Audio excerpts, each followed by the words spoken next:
In this video, I'm going to teach you how to create a new audience on Mailchimp.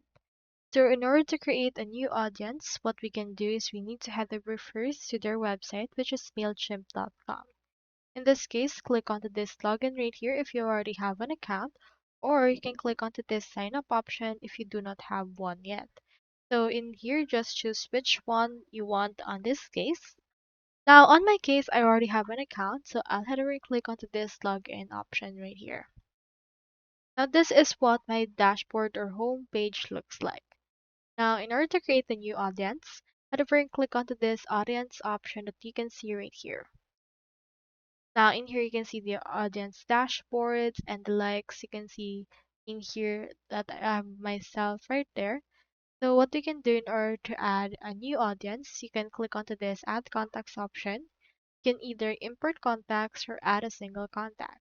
In this case, if you want to bulk add some audience, you can choose this import contacts option that you can see right here. However, you can also choose in here this add single contact right here if you would want. If you do choose this single contact, you can just input right here their email address, first name, last name, their address right here, their phone number, their birthday, and you can add tags for this particular person. You can also give them marketing permissions, as well as if it's already in the audience, you can update their actual details. Now you can find them right here now on your audience dashboard. You can add your contacts right here in their audience dashboard in order to utilize them all together. So in here, they will be added all together into this part, and you can actually sync them based on this, and you can filter them based on subscription status, tags, sign up source, and the likes.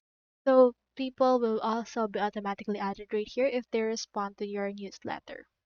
So that's how you create a new audience on Mailchimp. Hope we helped.